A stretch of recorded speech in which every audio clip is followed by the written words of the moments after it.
چه اتفاقی در این سالها برای بازیگران فیلم استانبول ظالم پیش اومده؟ اتفاقاتی که برای بازیگران در طی این چند سال افتاده. یه بیوگرافی از هر کدوم از این بازیگرها بعد از گذشت چند سال به شما داده میشه و با شما به اشتراک میذاریم. با ما همراه باشید، کلید سابسکرایب رو بزنید و تا انتهای ویدیو رو تماشا کنید. بازیگر نقش آگاه کاراچای فکرت کوشکان متولد 1965 در استانبول. او در استانبول به دنیا آمده و با تحصیل در رشته تئاتر در دانشگاه استانبول تونسته وارد دنیای بازیگری بشه و با بازی در فیلم جوانان در سال 1989 پخش شد و حرفه خودش را از اونجا شروع کرد. در فیلم به خاطر دخترهایم و سریال دختر مردم هم حضور داشته. او الان 60 ساله است و هنوز مشغول بازیگریه.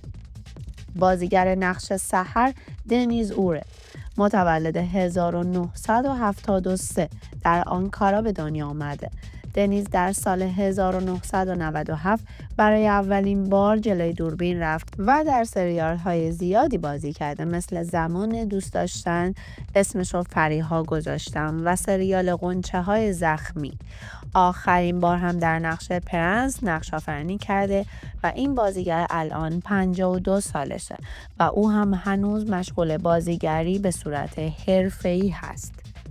جمره سرا کوتلوبی بازیگر نقش جمره متولد 1997 در آنکارا. سرا در رشته تئاتر تحصیل کرده و اولین فعالیت حرفه‌ای خودش رو بازی در سریال کهربا در سال 2016 داشته. او در سریال های مانند هر جایی و سریال اسم من فرهم نقش آفرینی کرده. سرا الان 28 سالشه و به صورت حرفه‌ای داره نقش آفرینی میکنه. بازیگر نقش شنیز کاراچای مینه توگا. او متولد سال 1978 و در قونیه به دنیا اومده. مینه فارغ التحصیل رشته بازیگری در سال 2002 با بازی در سریال گل سفید بازیگری خودش رو به صورت حرفه‌ای آغاز کرده. او در سریال هایی مثل دنیای دروغ، بوی توت فرنگی نقش آفرینی کرده. این بازیگر الان 47 سال داره و به صورت حرفه‌ای در سریال ها و فیلم ها حضور داره.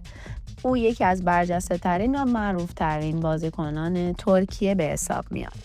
بازیگر معروف فیلم استانبول ظالم ندیم برکگوون متولد 1994. او در ازمیر به دنیا آمده. او فارغ التحصیل رشته سینما و تلویزیونه و فعالیت حرفه‌ای خودش رو در فیلم وطنم تویی در سال 2016 آغاز کرده. او در مجموعه تلویزیونی بابام، سریال شعله‌ور و سه خواهر نقش آفرینی داشته. این بازیگر الان 31 سالشه و فعالیت حرفه‌ای خودش رو ادامه داده و یکی از محبوب ترین هنرمندان ترکیه به حساب میاد و طرفداران خاص خودش رو داره. بازیگر نقش جرن بهار شاهین. او متولد 1997 در آنکارا به دنیا اومده و در سال 2014 فعالیت خودش رو آغاز کرده. در سریال هایی همچون بی‌هویت، سریال ثروت و سریال به تقدیرت لبخند بزن نقش آفرینی کرده. او یکی از برجسته ترین بازیگران ترکیه است. بهار در حال حاضر 28 ساله و مجرده.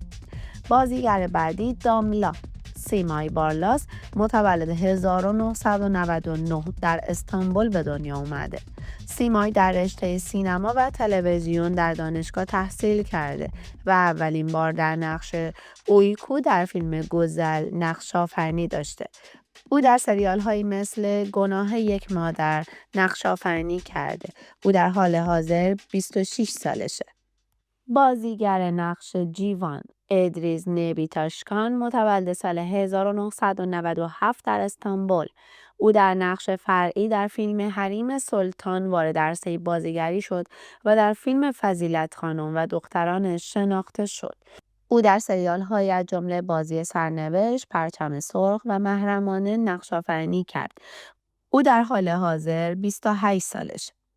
بازیگر نقش جن کاراچای اوزاندولونا متولد سال 1990 در آنکارا به دنیا آمده. این بازیگر فارغ التحصیل رشته مهندسی ماشین‌آلاته و با ورود به عرصه مدلینگ مورد توجه خیلی ها قرار گرفت و باعث شد در سال 2015 در نقش باریش سریال دروغگوهای کوچک نقش آفرینی کنه و معروفیت خودش رو به دست بیاره. او در سریال‌های زیادی بازی کرده از جمله قشر مرفه، سریال روز خوش روز بد و میشه به فیلم استانبول ظالم هم اشاره کرد که در این فیلم ها باعث شد محبوبیت زیادی پیدا کنه. الان او 35 سال است و کماکان در حال فعالیت هنری و مدلینگه. خب دوستان، نظر شما در مورد بازیکنان فیلم استانبول ظالم چیه؟ نظراتتون رو با ما به اشتراک بذارید و برامون کامنت کنید. با لایک، کامنت و سابسکرایب کردن از ما حمایت کنید.